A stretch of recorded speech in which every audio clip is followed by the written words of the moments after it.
화공이면 이제 화학 쪽이니까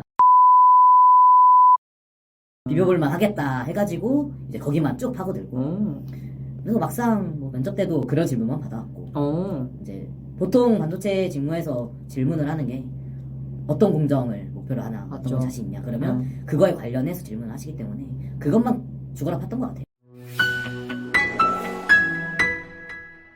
안녕하세요. 화학공학 취업이야기 케미스트리입니다. 오늘은 SK 하이닉스에서 퍼니스 공정에서 일을 하고 있는 인생샷님을 모셨습니다. 인생샷님 간단하게 자기소개 부탁드립니다.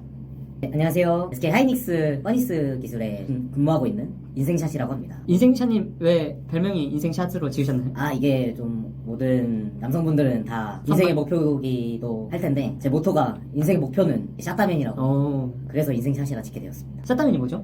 샷다맨은 이제 좀 백수처럼 보이지만 이제 밖에 나가서 일을 열심히 하는 와이프를 위해 아침에 새벽에 일어나서 그 가게 샷타를 열어주고 퇴근 시간에 맞춰서 샷타를 내려주고 또 집까지 거의 모셔올 수 있는 그런 사람을 샷다맨이라고 합니다. 그러면은 퍼니스 기술팀에서 지금 어떤 일을 하고 계신지랑 이제 하루 일과. 아 저는 지금 좀 직무가 좀 여러 가지였었는데요. 우선 지금 대표적으로 하는 거는 이제 장비 기술인데 장비 쪽 업무를 맡고 있으면서 이제 새로운 장비를 들여올 때 이 셋업이라든지 아니면 현재 양산을 진행하고 있는 장비에 대해서 유지 보수 그리고 어떤 거 문제가 생겼거나 인터락 같은 게 발생되었을 때 그거에 관해서 분석을 하고 이제 BP사한테 그거를 좀 확인을 받고 그런 걸 업무를 처리하는 이제 그런 직무를 하고 있습니다. 업무를 하고 있습니다. 네. 긴장을 좀 하신 것 같아요. 편안하게 술 한잔 하고 있다고 생각하시면 알겠습니다. 제 술 한잔 못 가잖아요. 네. 그러면 이제 하루 일과는 뭐 출근해서 뭐 오전에 어떤 일을 하고 뭐 점심 먹고는 어떤 일을 하는지 좀 간략하게 말씀 부탁드립니다. 보통은 저희가 야간 업무 같은 경우에는 이제 교대조 분들께서 업무를 하시기 때문에 아침에 출근을 하면 이제 야간 동안 어떤 이슈가 있었는지 장비 현재 상태가 어떤지 확인하고 있는 게 보통 오전 업무고요. 그리고 이제 반도체 업무 특성상 라인이라는 곳을 들어가게 되는데 이제 오전에 라인에 들어가서 이제 셋업 시작에 대한 허가서를 저희가 확인을 하고 그 셋업 업무가 시작이 되면 이제 라인 안에서 다른 양산 업무나 셋업 업무에 대해서 대응을 합니다. 보통 그렇게 오전 업무가 끝나면 오후에 나와서 점심을 먹고 오후에도 비슷하게 또 라인에 업무 들어가거나 라인에 굳이 들어갈 일이 없으면 FDC나 이제 뒷백 같은 것을 찾아보면서 이상 없는지 특이사항 같은 걸 확인하는 게 주요 업무라고 생각하시면 됩니다. 학생들이 막 그런 걸 많이 걱정하더라고요. 막 라인 자주 들어가면 탈모 걸리지 않냐. 이런 탈모 이슈는 없으신가요? 아 탈모 이슈 같은 경우는 사실 이거는 이게 업무상보다는 사실 유전적이라고 생각하는 게 제일 큰 것 같습니다.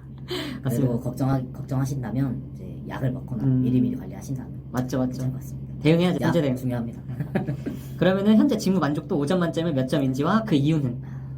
저는 우선은 지금 직무 만족도가 한 4.8점 정도 됩니다. 와, 굉장히 높죠.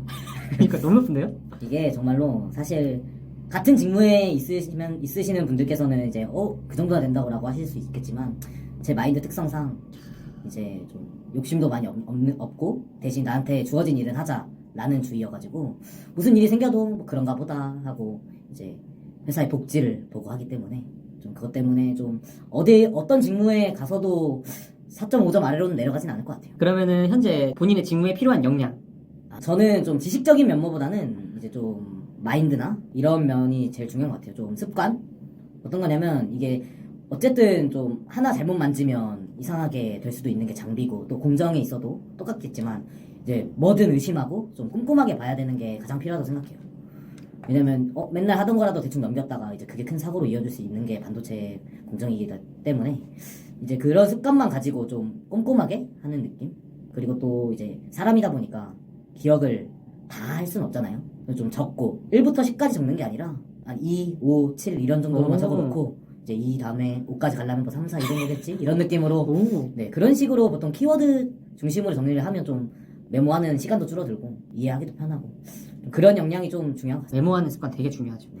그러면은 화학공학과를 나오셨잖아요. 네. 화학공학과에서 배운 지식 중 실제 업무에서 활용되는 것들이 있는지 있다면 구체적인 예시. 우선은 화학공학과에서는 좀 많이 다양하게 배우죠. 유기, 뭐 물체 이것저것 하는데 사실 반도체 관련해서는 제가 보기에는 좀 물리 쪽이나 아니면 이제 유체역 그런 정도가 필요하지.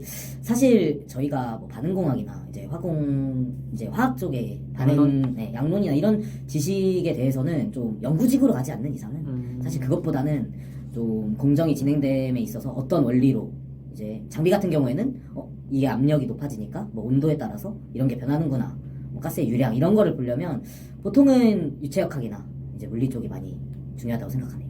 실제로 유체역학 쓰세요? 네, 저희는 오. 이제 좀 근데 유체역학이라기보다도 사실 기본 그냥 저희 뭐 정력학, 함수? 네, 그 정도. 뭐 압력이 높아지면 뭐 이속이 빨라지고 아. 좁아지면 이속이 빨라지고 이 정도로 이 정도만 알고 계시면 사실 대학교 4학년까지 다닐 필요도 없고. 피부는 NRT 정도만 알면 된다. 아, 그것도 잘 몰라도 돼요.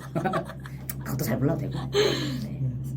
실제로 뭐 여러 명 지금 제가 화공학과 나온 친구들 인터뷰할 때마다 실제로 전공이 쓰인다는 사람은 거의 없는 것 같더라고요. 네, 맞습니다. 그럼 반도체 과목을 들은 적은 있으신가요? 제가 반도체 공학을 듣긴 했는데 사실 취업 준비하면서 8대 공정 제일 많이 공부하고 들어와서 솔직히 신입 교육 때도 전 안 들었거든요.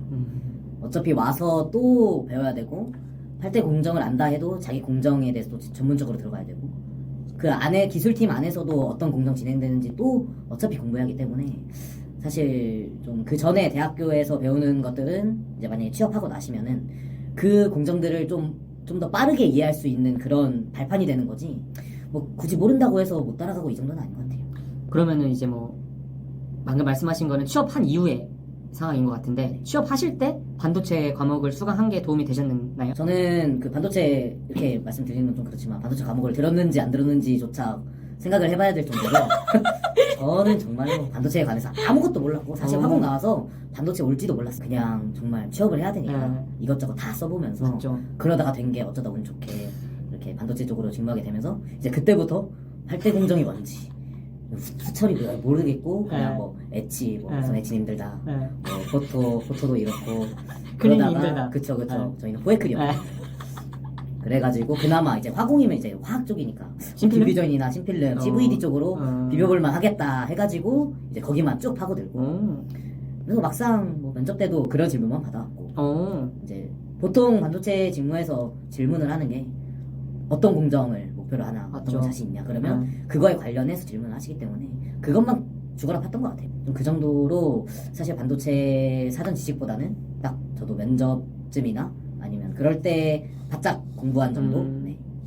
큰 도움은 되지 않았다. 네, 그런 맞습니다. 거죠.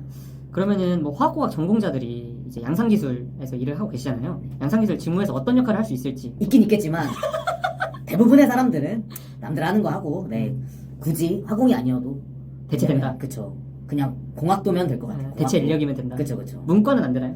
문과는 안 되죠. 아, 문과? 네. 공대는 대신 인사나 이쪽은 갈 수 있습니다. 그러면은 뭐 지금 회사 생활 지금 하고 계시잖아요. 네. 그럼 해당 직무를 위해 대학생으로 돌아간다면 이제 학년별로 어떻게 하실지.